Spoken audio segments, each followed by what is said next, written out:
fait plaisir de vous partager mon cheminement dans la foi par le biais du ministère Croix-tu. Je suis une personne de ce qu'il y a de plus ordinaire, mais qui a fait la connaissance de quelqu'un d'extraordinaire à une certaine saison de sa vie, donc celle de ma jeunesse. Je sais que cette personne extraordinaire avait un œil bienveillant sur moi bien avant que je la rencontre. Vous vous doutez bien que je vous parle de Dieu en la personne de Jésus. Je vous partagerai ma rencontre en 3 étapes. Dieu me poursuit, Dieu me saisit et finalement, Dieu me conduit. J'espère que ce partage suscitera votre curiosité à connaître cette personne spéciale qui a été toujours bienveillante pour moi. Pourquoi dire que Dieu me poursuit? Je suis née en Gaspésie, Monique l'a dit. Toutefois, je suis née en avance sur la date prévue. Une petite vite. J'ai dû rester à mon arrivée quelques semaines dans l'incubateur pour finaliser mon développement, j'imagine, puis prendre un peu de poids, assurément. Puis je pense que déjà, Dieu était bienveillant et il prenait soin de moi.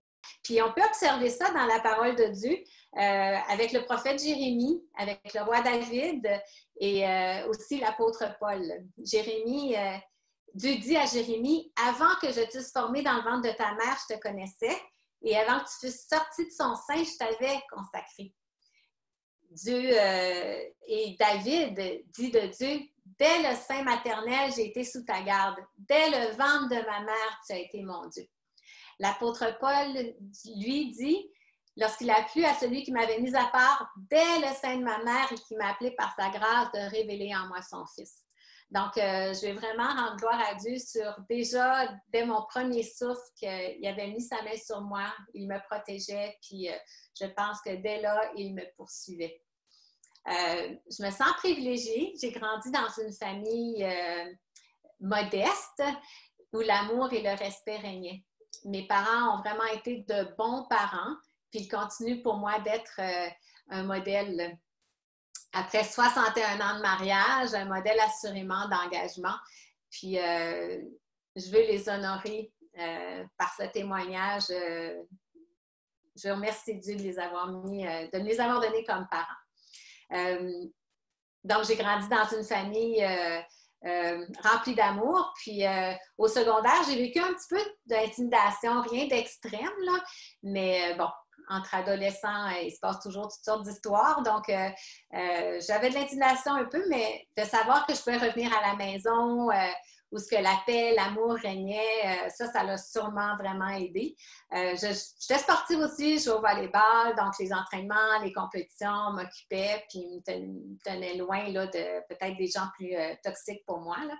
Puis les week-ends d'hiver, ben, je défilais les pentes en ski avec mes sœurs et quelques amis. Je viens d'un arrière-plan catholique pratiquant. Donc, la religion était très, très présente dans ma famille. Puis, je me rappelle au secondaire, à chaque saison de Pâques où le film Jésus de Nazareth passait, Ben-Hur, les 10 commandements, je les écoutais tout un après l'autre. Puis, j'étais vraiment touchée puis vraiment émotive chaque fois qu'il y avait comme un miracle qui se passait. Quand l'acteur Jésus de Nazareth là, levait la main, là, puis là, faisait un miracle, la multiplication des pains ou la guérison d'une personne handicapée ou peu importe, là, je m'étais très émotive, les larmes aux yeux. Puis que dire là, de son arrestation, de la crucifixion, de la mort, là, c'est sûr que c'était un torrent de larmes, puis je pleurais beaucoup. Donc, j'aimais beaucoup ces films-là, ça me touchait, puis ça nourrissait une certaine foi que j'ai jamais douté. J'ai toujours eu la foi que Dieu existait, que Jésus était venu. Ça, c'était ancré, c'était dans l'ADN familial. Mes parents me l'ont transmise. Donc, ouais, on était fort dans la religion. Venant de Murdochville, une petite ville, les personnes voulaient faire des études postsecondaires, on n'avait pas le choix de sortir. Donc, il y avait le cégep de Gaspé à 1 heure, il y avait Matane, Rimouski. Mais venant d'une famille modeste, pour nous, les enfants, la meilleure option était vraiment d'aller au Collège militaire royal de Saint-Jean. Donc, mon frère est allé en premier, ensuite ma sœur, et moi, j'ai été la troisième de la famille à me rendre au collège. C'était à 11 heures d'autobus voyageur de la maison. Ça fait que je suis partie à 16 ans, puis je retournais seulement 2 fois par année dans ma famille, soit aux vacances de Noël ou aux vacances d'été. Donc, ouais, c'était une belle opportunité pour moi d'être payée pour étudier, être logée, nourrie, habillée d'uniforme. C'est qu'on n'usait pas trop notre linge civil. Et donc, j'ai fini mon bac en 86 sans dette. J'avais même réussi à me payer une petite voiture usagée. C'était la réussite, quoi, à 22 ans. Donc, même au collège, loin de l'influence familiale, j'ai continué à aller à l'église. Pour moi, ça a toujours été important. J'ai participé à une retraite de fin de semaine. Cette retraite-là, on a refait les sacrements. Donc, je me suis refait baptiser. Je devais avoir 19 ou 20 ans à l'époque. Je me suis refait baptiser, on a refait la communion, on a refait la confirmation, on a refait la confession. Puis, ce que j'ai retenu ou ce qui me frappe de ce week-end-là, c'était la confession. En fait, c'est pas que je m'étais jamais confessée avant. Comme tout bon catholique pratiquant, on y va au moins 1 ou 2 fois par année.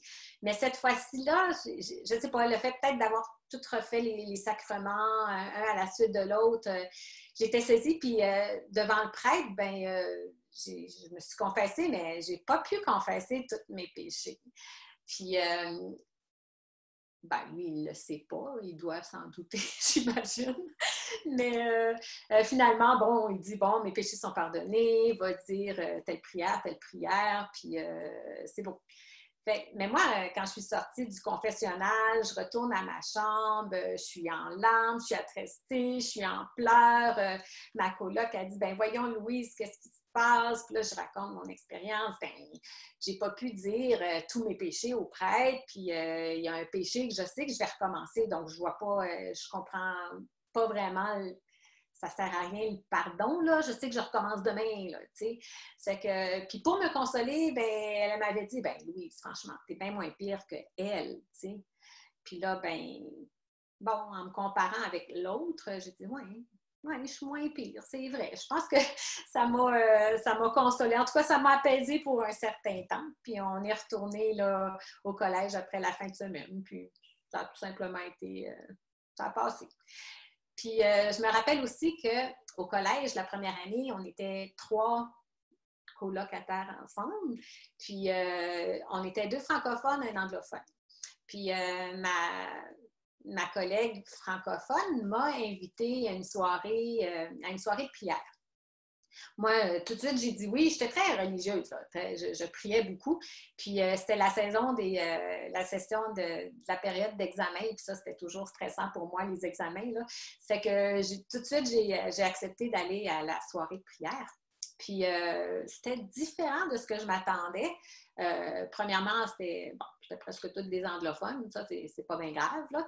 Mais les gens se sont mis à prier à tour de rôle, puis c'était des prières personnelles, là. C'était intime, là. C'était comme si on parle à un ami, là. Pour moi, je n'étais pas habituée à ça, là. Donc, je les écoutais, je trouvais ça intéressant, je trouvais ça spécial. Puis moi, je suis toujours une fille qui peut participer, là. Ça fait que, moi aussi, j'ai prié, j'ai dit Notre Père. Comme ça, j'étais sûre que je me trompais pas, là. C'était une prière qui était dans la Bible, là. Ça fait que j'ai dit Notre Père. Puis la soirée s'est terminée. Je suis retournée à ma chambre, puis je sais pas pourquoi, là. On m'a pas réinvitée à d'autres réunions de prière, mais c'est pas bien grave, là. J'étais apaisée, la session d'examen est passée, puis tout a bien été. Donc, comme j'ai dit un peu plus tôt, j'ai réussi mon diplôme en 1986. Puis j'espérais, moi, mes amis proches, puis ma soeur, mon frère restaient à Montréal à cette époque-là. Puis j'espérais être transférée soit à la base de Saint-Hubert ou la base de Longueuil. Mais donc, je m'attendais, j'espérais en tout cas. Mais l'agent de carrière arrive et me dit ben Louise, on te transfère à Bagotville. J'étais la base de Bagotville, c'est quoi ça? C'est où ça? J'avais aucune idée. Pour ceux qui ne le savent pas, c'est au Saguenay. Dans le temps, c'était la baie, Chicoutimi. Donc, j'avais aucune idée où c'était. C'était à 5 heures de route, là, un bon 5 heures en tout cas, quand on ne conduit pas trop vite, là, de Montréal. Ça fait que pour moi, j'étais un petit peu déçue, mais bon, c'est la vie, on est militaire, on suit la route. Donc, je me suis rendue à Bagotville. Je me suis quand même assez bien adaptée. Le fait que je suis sportive aide parce que je me retrouvais au gym. Puis je me suis fait des années au gym. Puis en particulier, un partenaire de badminton. C'est qu'on on jouait ensemble, on s'entraînait ensemble. Puis c'était bien. Puis je me rappelle une de mes subalternes. Moi, j'étais officier, donc j'avais des subalternes sous moi. Puis elle m'avait dit « Oh, Madame Leblanc, vous ferez attention, il n'est pas catholique, lui, tu sais. » J'ai dit, bon, OK, c'est pas bien grave, là. On fait rien que jouer au badminton, là. Ça fait que je me sentais pas très, très menacée de ça. À l'automne 86, en fait, quand je suis arrivée à Bagotville, vu que mon cercle d'année était tellement restreint, souvent, je partais la fin de semaine. Donc, je me rendais soit à Montréal, soit à Québec. J'allais rencontrer mes amis. Puis, je me rappelle que le 31 octobre 86, j'avais été de garde la nuit d'avant, donc j'avais plus ou moins bien dormi, mais bon, le week-end était tout planifié à Québec. Puis, donc, je prends la route, je prends le parc des Laurentides et je m'endors sur le volant pour m'éveiller rapidement avec 2 spots de lumière rouge. En fait, c'est que j'étais en train de foncer dans un camion à toute vitesse. J'ai freiné rapidement, j'ai donné un coup de volant, puis je me suis retrouvée à faire des tonneaux, puis à atterrir dans le fossé de la voie inverse, côté Chicoutimi. En tout cas, j'étais toute mêlée. Je me rappelle pas comment j'ai sorti de la voiture. Les flashs que je me rappelle, c'est que là, je suis sur le bord de la route avec les bedeaux, les curieux qui se sont arrêtés puis qui se posent des questions. Waouh, je me demande où est-ce qu'est le conducteur. Puis moi, je dis pas un mot, je fais rien que regarder. L'autre souvenir que j'ai, c'est, bon, bien entendu, les policiers qui arrivent, prennent le rapport, je réponds aux questions, pour finalement me faire dire, bon, êtes-vous correcte, madame? Oui, je suis correcte, pas de problème. Est-ce que quelqu'un peut venir vous chercher? Oui, je peux appeler mon amie de Québec, elle va venir me chercher. OK, tout est beau. Et ils s'en vont. Là, on est le vendredi soir, il doit être à peu près 8 heures le soir, il fait noir, je suis dans le parc des Laurentides, dans le fond, à la sortie, là, arrivée presque à Stoneham, toute seule, tout le monde est parti. OK. Je me mets à marcher pour marcher jusqu'à la première maison que je rencontre. Je cogne à la porte timidement. Excusez de vous déranger en ce vendredi soir. Est-ce que je peux utiliser votre téléphone? Je viens d'avoir un accident. Tout le monde est parti. Puis, il faudrait que j'appelle ma copine. Pas de cellulaire dans ce temps-là. Là, on est en 86. Là. Fait que, ouais, ils ont bien accepté. Je me rappelle, la dame a dit « Ah, vous venez d'avoir un accident, voulez-vous un petit whisky? » Je dis « Non, non, non, je ne veux pas de whisky. » J'ai dit Si jamais les policiers reviennent, ils vont dire que je suis en état d'ébriété. Non, non. C'est que finalement, j'ai téléphoné ma copine, puis je suis allée attendre sur le bord de la route qu'elle vienne me chercher. Donc, aucune égratignure, pas de blessure, tout va bien. Elle me ramène chez elle. Le lendemain, je trouve le garage où mon auto a été déposé pour voir de mes yeux. Maintenant, l'adrénaline a tombé un peu, puis qu'en plein jour, l'état de la voiture qui était une perte totale. Puis elle m'a demandé comment j'ai fait pour avoir rien. Donc, vraiment, j'ai été reconnaissante à Dieu. Je le remerciais, puis j'étais vraiment impressionnée de tout ça. Puis bon, on se vire de bord, on s'achète une autre voiture, puis la vie continue. Fait que c'est un peu ce que je dis, que Dieu me poursuit, Dieu me protège, Dieu a sa main sur moi, puis j'en suis plus ou moins consciente, là. Fait que, ouais, c'est ça. Vient la saison de Noël, vient le temps des parties de bureau, puis à Bagotville, ben, mon département, au quartier général, ben, on a un souper de Noël. Fait que ça me tentait plus ou moins d'y aller seule. La plupart des gens sont mariés, ont des copains, puis tout ça. Ça fait que je demande à mon partenaire de badminton, tiens, on a une bonne entente d'amitié, tout va bien. Je dis, pourquoi je ne l'inviterais pas au souper de Noël? Puis finalement, il accepte. Fait que on va au souper de Noël, la soirée se passe bien, des belles conversations. Puis finalement, de fil en aiguille, il me pose 3 questions vraiment faciles à répondre pour moi. La 4e était facile aussi, mais ça a été un peu comme une question choc. Donc, sa première question, c'est Louise, est-ce que tu crois en Dieu? Je dis, hey, ben oui, je crois en Dieu. Voyons donc, c'est le créateur de l'univers. Puis vraiment, j'étais très sincère, là. C'était dans mon ADN, là, la foi, la religion. Là, donc, la 2e question, crois-tu en Jésus? Et Jésus, ben oui, je crois en Jésus, il est mort pour nos péchés. La 3e question, c'est crois-tu à la Bible? Et la Bible, c'est le livre de la vérité. Puis là, mon copain, écoute, tout content, gros sourire jusqu'aux oreilles. La lis-tu? Ben non, là. Non, je la lis pas vraiment, là. J'ai jamais pensé lire la Bible, là. OK, l'Église, il y a la première lecture, la 2e lecture, le prêtre donne son discours, puis ça s'arrête là. Mais c'est spécial parce que cette question-là a bouleversé.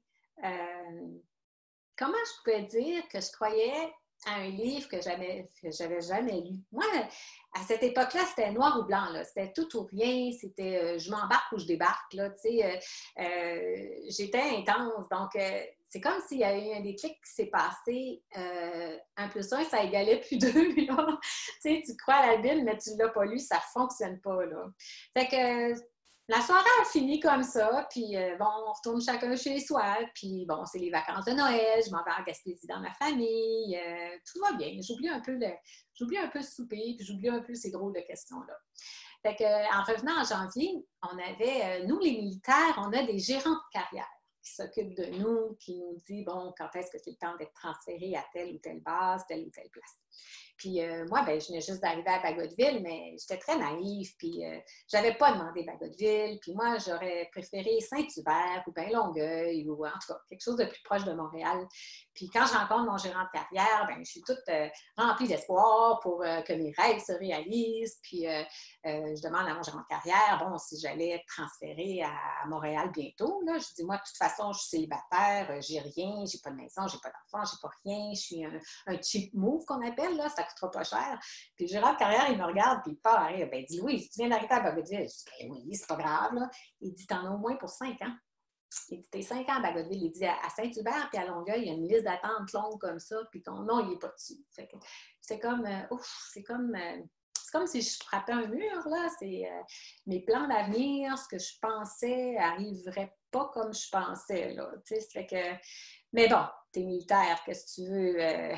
On est obligé de se faire. Puis nous, de toute façon, quand on est allé au collège militaire, nos études sont payées, mais on a comme l'obligation de servir 4 ans par la suite. Il faut quand même repayer un peu, on va dire, nos études. Là. C'est que je me voyais vraiment pris à Bagotville un autre 5 ans. Là. C'est que j'ai repensé autrement mes projets d'avenir, mes rêves. J'ai fait certaines décisions qui ont fait en sorte que finalement, j'étais plus ouverte et curieuse à ce qui était effectivement écrit dans la Bible. Donc, j'approche mon partenaire de badminton, puis je pose un petit peu plus de questions, puis finalement, il m'invite à une soirée de baptême à son église. Fait que c'était nouveau pour moi parce qu'il s'agissait des baptêmes de personnes adultes. J'étais donc très curieuse de voir comment ça se passait. Puis je me rappelle une partie du message où le pasteur expliquait le terme pour le baptême. En grec, c'est baptizo. Puis baptizo, ça voulait dire immerger dans l'eau. Je me suis dit, wow! Ils prennent vraiment la Bible au sérieux ici. J'étais pas mal j'étais pas mal à l'aise. J'étais juste fascinée par l'engagement à suivre ce qui était écrit dans ce livre, dans la Bible. Mon ami, après, m'a invitée à une soirée plus privée chez un monsieur qui connaissait vraiment bien la Bible, puis qui partageait la bonne nouvelle, puis qui serait capable de m'expliquer certains passages. On était environ 5 à cette soirée-là. Puis Royal, qui s'appelle, il a donc ouvert la Bible, puis il connaissait mon arrière-plan catholique. Fait qu'il m'a montré des passages clés, puis qui étaient conflictuels avec ce que je croyais, avec ce que j'avais au moins saisi de ma religion. Puis, quelle fut pas ma surprise lorsqu'il m'a lu en 1 Timothée. Il faut donc que l'évêque soit irréprochable et mari d'une seule femme. Je dis, quoi? L'évêque, mari d'une seule femme? Ah, bizarre! Ensuite, il m'a parlé du couple marié de Joseph et Marie. Puis, il me fait voir en Matthieu que Joseph avait pris Marie pour femme, mais il ne la connut point jusqu'à ce qu'elle eût enfanté un fils, auquel il lui donna le nom de Jésus. Il ne la connut point. Là, il m'explique qu'il ne la connut point, ça voulait dire qu'il n'a pas couché avec. Avant, jusqu'à ce qu'elle lui enfanté Jésus. Donc, après, ben, c'était normal qu'un couple marié ait des relations sexuelles. Puis ensuite, il montre dans Matthieu un passage qui dit, la foule qui dit, en parlant de Jésus, n'est-ce pas le fils du charpentier? N'est-ce pas Marie qui est sa mère? Jacques, Joseph, Simon et Jude ne sont-ils pas ses frères? Et ses sœurs ne sont-elles pas parmi nous? Je suis là, ah! Jésus, il y a eu des frères et sœurs. Ben voyons donc! C'est que tout ça, là, c'est comme les informations arrivaient, puis ça contredisait ce que moi, je pensais, ce que ma religion m'avait enseigné. Il m'a aussi dit, Royal, qu'on pouvait avoir l'assurance du salut. Du salut, ça veut dire l'assurance de la vie éternelle. Là, non, là, c'est pas possible. Là. Il y a juste Dieu qui sait qui va aller au ciel. Ma religion ne m'a jamais dit que je pouvais savoir, que je pouvais y aller personnellement. Je pouvais travailler pour y aller, là, faire des bonnes œuvres, puis faire mon possible, mais jamais que je pouvais avoir l'assurance. Pourtant, il m'a montré dans le livre l'Épître aux Romains, il n'y a donc maintenant aucune condamnation pour ceux qui sont en Jésus-Christ. Puis il m'a montré, si tu confesses de ta bouche le Seigneur Jésus, et si tu crois dans ton cœur que Dieu l'a ressuscité des morts, tu seras sauvé. Il m'a demandé, si un aveugle conduit un aveugle, est-ce que toutes les deux peuvent tomber dans la fosse, peuvent tomber dans le trou qui est devant eux? En voulant dire, si ma religion n'a pas saisi le don de l'assurance, le don et l'assurance de la vie éternelle en Jésus, est-ce qu'elle peut l'enseigner à ses fidèles? Oui, matière à réflexion. Il m'a demandé durant la soirée si je croyais que Jésus était le Fils de Dieu, qu'il était mort pour moi. Je dis bien oui, je le crois. Tu sais. Puis si je voulais prier avec lui, j'avais juste à répéter après lui. Donc j'ai accepté. Puis la soirée s'est terminée. Je suis retournée chez moi. Par contre, de retour à mon appartement tout seul, là, ben là, j'étais vraiment confuse. Je savais vraiment pas quoi penser. Je savais pas quoi faire. Je vous l'ai dit tantôt, hein, moi, c'est noir ou blanc, c'est tout ou rien. Puis là, j'avais ma religion, puis j'avais ce que la Bible enseignait. Puis les concepts se confrontaient. Puis ça, j'étais vraiment pas bien là-dedans. Je me sentais comme sur une clôture, là. Puis là, à gauche, est-ce que je me laisse tomber à gauche dans ma religion ou si je me laisse tomber à droite dans la parole de Dieu, dans la Bible? Puis être sur la clôture, pour moi, c'est pas confortable. J'ai pas le choix. Il faut que je fasse un choix pour ramener l'équilibre, là. Donc, j'ai pris courageusement une Bible, puis je me rappelle d'avoir prié, Seigneur, en fait, j'ai jamais mis en doute Dieu, j'ai jamais mis en doute Jésus. C'était comme si c'était là le procès de la Bible, là. Donc, j'ai prié, Seigneur, je sais pas sais plus quoi croire, je suis plus à l'aise. Je crois en ma religion, mais c'est contradictoire avec la Bible. Pourtant, ma religion me dit que la Bible, c'est vrai. Qu'est-ce qui me dit que la Bible est vraie, finalement? Si ma religion me dit que la Bible est vraie, puis elle m'enseigne des choses qui ne sont pas dans la Bible, là, ça ne marche plus. Qu'est-ce qui me dit que la Bible, c'est vrai? Puis, montre-moi si la Bible est vraie, si la parole de Dieu est vraie. Puis, je l'ai ouvert. Je suis arrivée chez nous, puis j'ai ouvert ma Bible, puis, regarde, je ne l'avais jamais lu, là, vraiment, la Bible, là, tu sais. Fait que je ne savais pas par où commencer. Quand je dis que le Seigneur nous poursuit, c'est comme, lui, il me connaît. Lui, il me connaît depuis des années, là. Déjà, il me protège, déjà, il a un plan pour moi, puis il me connaît personnellement. Puis moi, j'aime les films où il y a une intrigue, où il y a un procès, l'accusé, l'avocat de la couronne, l'avocat de la défense, le jury. Là, je tripe sur ces affaires-là. Bien, j'ouvre ma Bible dans Actes, chapitre 5. Puis dans Actes, chapitre 5, je ne savais même pas c'était quoi le livre des Actes. J'ai aucune idée de ce que c'est. Là. Fait que je commence à lire. Puis le passage dans les Actes, le livre des Actes, c'est qu'on est après la crucifixion de Jésus, après la résurrection de Jésus, après que Jésus est remonté au ciel.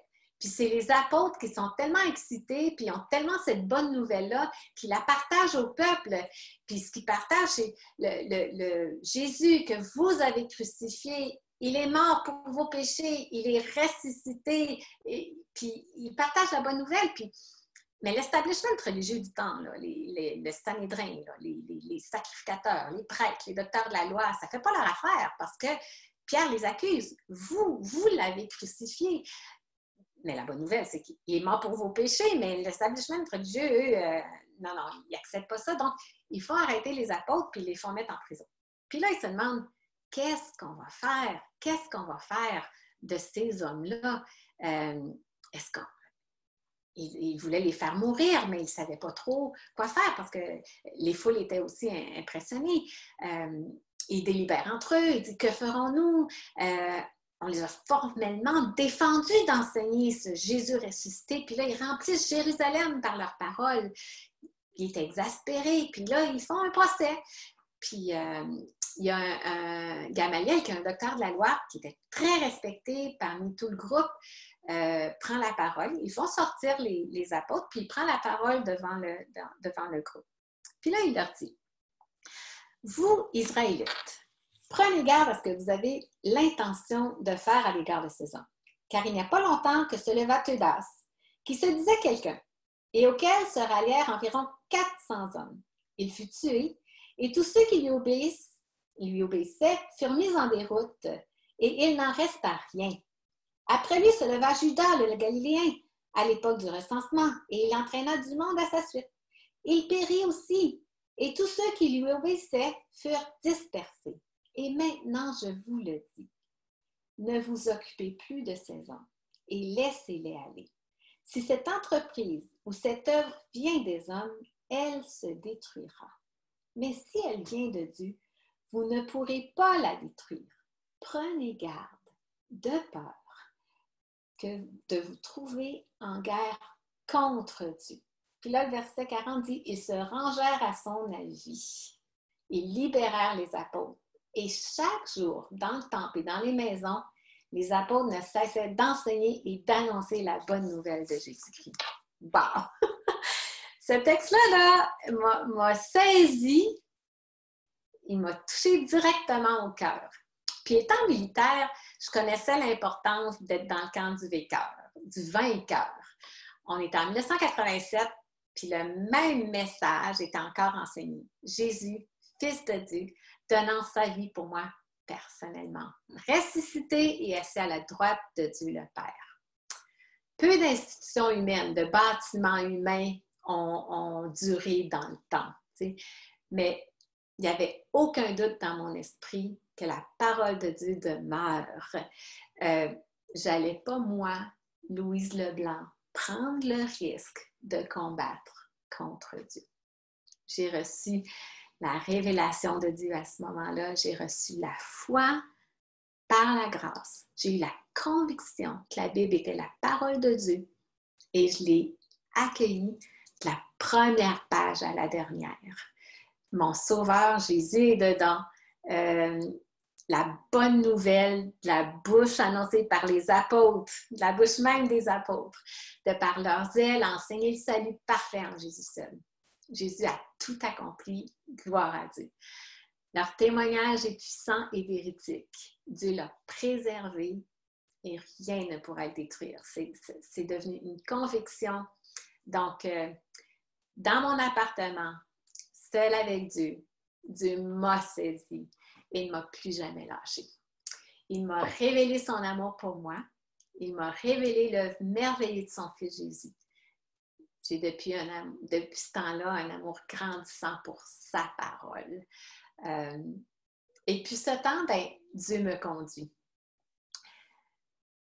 Je me suis rapidement jointe à l'Église. J'ai découvert une deuxième famille, une communauté d'hommes et de femmes qui ont la même foi que moi, qui ont eux aussi reçu le beau message de Jésus par la foi. Je me suis fait baptiser au printemps 1987, puis je me suis mariée avec mon courageux partenaire de badminton en août de la même année. En plus de jouer au badminton, il m'a initiée au vélo. Donc là, on est dans l'étape de Dieu me conduit. Un beau matin, mon mari m'accompagnait en vélo, il roulait devant moi. Donc, on était en plein trafic matinal, puis j'ai attrapé un petit peu de gravelle sur le bord du chemin, puis j'ai tombé direct dans le chemin. Puis mon mari, quand il a entendu ma chute, il s'est tourné pour voir un camion faire un mouvement spectaculaire, là, comme pour m'éviter, mais lui, il ne me voyait pas, puis il était assuré qu'il était veuf. Il était assuré que le camion m'avait frappé. Puis même le conducteur, il n'a pas voulu débarquer, il a demandé à son copilote va voir ce qui s'est passé, là, je suis sûre de l'avoir frappé. Là, tu sais. Ben non, le camion ne m'a pas frappé et la voiture qui suivait a arrêté à quelques mètres de moi, là, à peine.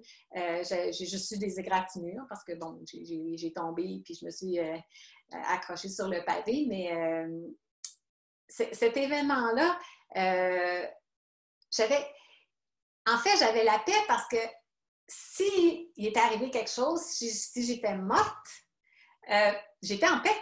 J'étais prête. Je savais que j'allais au ciel. Je savais que j'allais rencontrer Dieu, que ma place était au ciel, que j'avais une place de réservée. J'avais aucun doute dans mon esprit. Mais Dieu m'avait épargné la vie. Puis j'ai eu une ferme conviction dès cet instant que s'il me laissait la vie, c'était parce que je pouvais être un outil entre ses mains, parce que je pouvais le servir, parce que je pouvais lui être utile. Parce que moi, j'étais prête, là, n'importe quand. Chaque jour de ma vie que Dieu me laisse est une opportunité pour moi. Puis je vais être flexible. Je le permets de me déranger dans mon horaire. Dieu me conduit. Pour vous partager quelques événements, en 1980, en fait, mon mari, lui, est sorti des forces en 87 pour retourner aux études. Donc, en 90, de 87 à 90, c'est moi qui étais le soutien de la famille. Puis, on a eu une belle surprise en 90. En octobre, je suis tombée enceinte. C'était une grossesse qui était non planifiée, qui allait nous amener quelques défis, mais on était vraiment contents. On envisageait l'avenue de cet enfant-là avec joie. En 90-91, c'est l'époque de la guerre du Golfe. J'étais toujours capitaine dans l'aviation. La base de Bagotville avait été choisie pour désigner un capitaine en finance pour aller servir sur le front à la guerre du Golfe. On était 2 capitaines à Bagotville. L'autre capitaine, son épouse, était en train de se battre contre le cancer. Donc, elle était en traitement de chimio. Donc, il n'était pas question d'envoyer son mari sur le front. Puis moi, le deuxième choix, j'étais enceinte. Coïncidence? Je pense pas. Dieu savait ce qu'il faisait. Vraiment, je vais être sensible Au militaire, j'ai des amis qui sont allés à la guerre du Golfe, qui sont allés servir à la guerre du Golfe, puis je suis sensible à la cause, puis si j'avais eu à y aller, j'étais formée pour ça, je serais allée. Mais Dieu est le chef des nations. Dieu a décidé que ma mission était différente.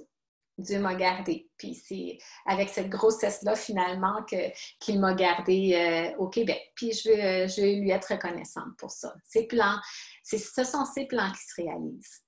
J'ai quitté les forces en 91, après 50 services. On a déménagé ici, en Estrie. On a eu 2 autres enfants. Puis on s'est joint rapidement aussi à une église qui nous a accueillis ici en Estrie. Vraiment, la famille de Dieu est partout, puis elle est importante pour Dieu, elle est importante pour ses enfants aussi. On se fait des contacts ici. En 2002, on planifie aller en voyage missionnaire en Haïti. Je voulais y aller, mais on avait 3 garçons, puis en Haïti, bon, c'est toujours un petit peu des situations houleuses. Ça fait que mon cœur de mère était un petit peu inquiète à laisser les enfants ici, puis à partir en voyage missionnaire. Mais Dieu m'a montré, durant notre temps de préparation, 3 événements qui sont arrivés pour apaiser mes inquiétudes, mon cœur de maman. Vous allez trouver ça un peu bizarre, là, mais en tout cas. Le premier événement, un de mes garçons, celui qui est au milieu, il est un petit peu aventuré, là, un petit peu Spider-Man. Là, il aime beaucoup grimper aux arbres. Puis un jour, il a décidé d'aller à la chasse aux grenouilles. Donc, il s'amuse, il court après des grenouilles. Puis tiens, il décide de grimper à un arbre, mais il a un peu les mains glissantes. Puis en fait, nous, on reste en campagne, donc il n'est pas à ma vue, là, ici, là, dans le quartier. Il est plus loin. Puis, il grimpe à l'arbre, puis les mains glissantes, il tombe, il glisse, puis il atterrit la face première dans une flaque d'eau, là, à peine une flaque d'eau, là. Pas beaucoup d'eau, mais la tête première inconscient dans la flaque d'eau. Au même moment, il y a un automobile qui passe, puis qui voit la scène, qui le voit tomber, puis qui voit qu'il ne se relève pas, qui arrête. Puis c'est une infirmière qui est dans l'auto. Encore une fois, coïncidence, je ne pense pas. Dieu prend soin. Donc, rapidement, l'infirmière a pu promulguer les premiers soins sur le champ. Donc, ça, c'est un événement. Deuxième événement, on est en famille. En fait, je suis seule avec les 3 garçons. On s'en va faire du ski au Mont-Tremblant, dans les Laurentides.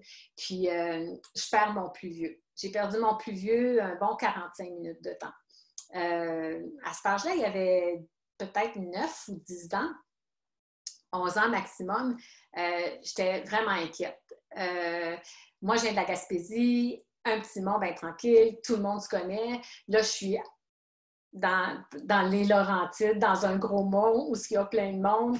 Je te dis que l'imagination de la mère, elle se fait aller. Il peut arriver n'importe quoi à mon garçon, puis je cours d'une place à l'autre, je laisse les 2 plus jeunes au service à la clientèle, puis je me démène, puis je cherche mon gars.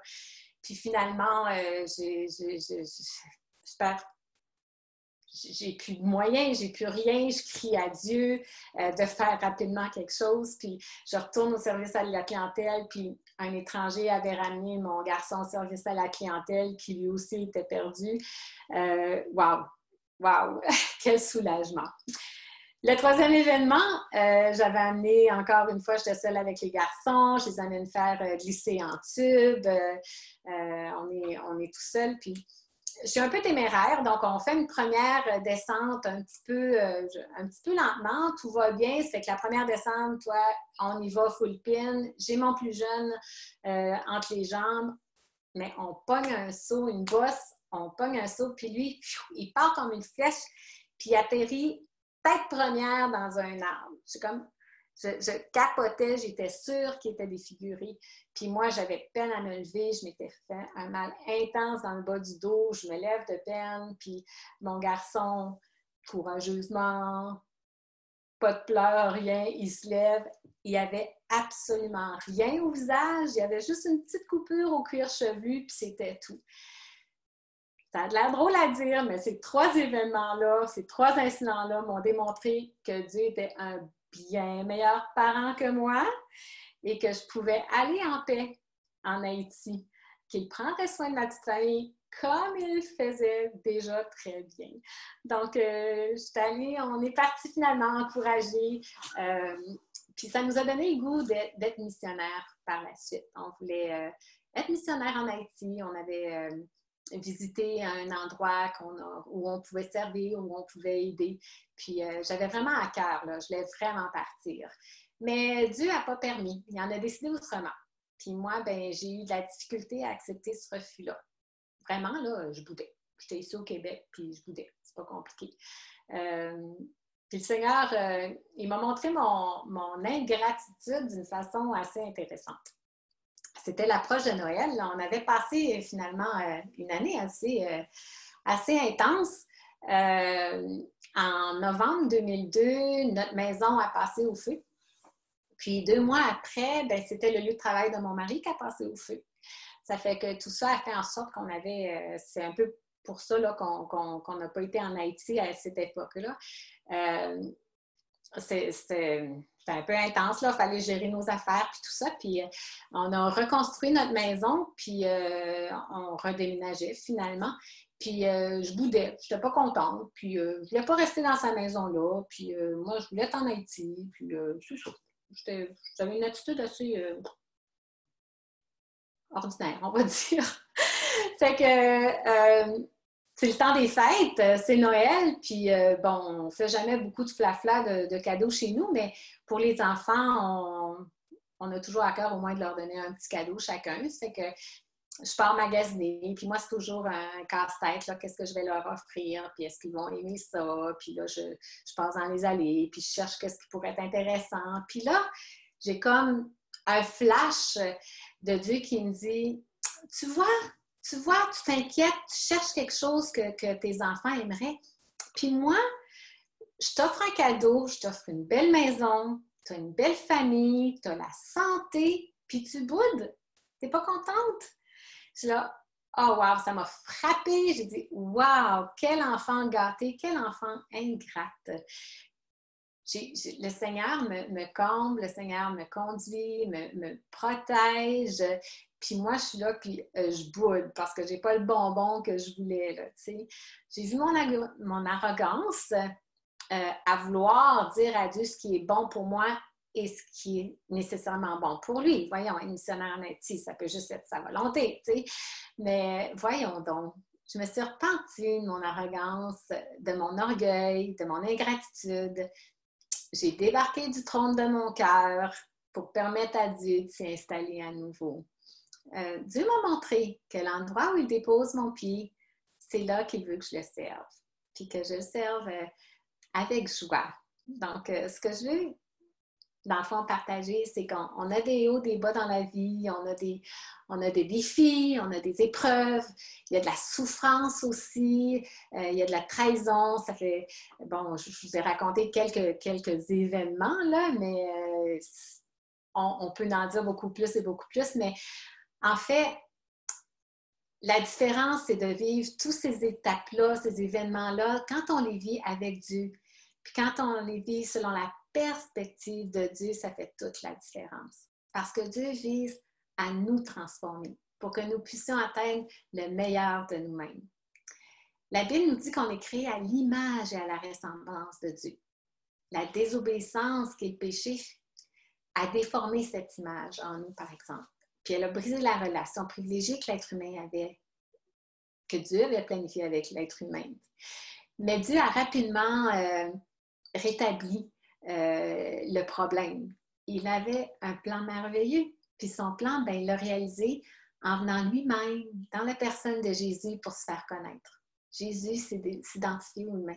Imaginez, créateur de l'univers, que les cieux des cieux ne peuvent le contenir. Il est venu se développer dans le sein de la Vierge Marie, conçu par le Saint-Esprit. Il a connu la faim, la soif, il a connu le deuil, la trahison, la violence et la pire injustice qui peut arriver à quelqu'un. Il a été accusé faussement, mis à mort parmi les meurtriers. Lui qui avait juste fait du bien, lui qui était sans faute et sans péché. Puis il l'a fait par amour pour moi. Ésaïe nous dit, mais il était blessé pour nos péchés, brisé pour nos iniquités. Le châtiment qui nous donne la paix est tombé sur lui, et c'est par ses meurtrissures que nous sommes guéris. Jésus est mort pour moi, personnellement, et il est ressuscité. Quelle bonne nouvelle!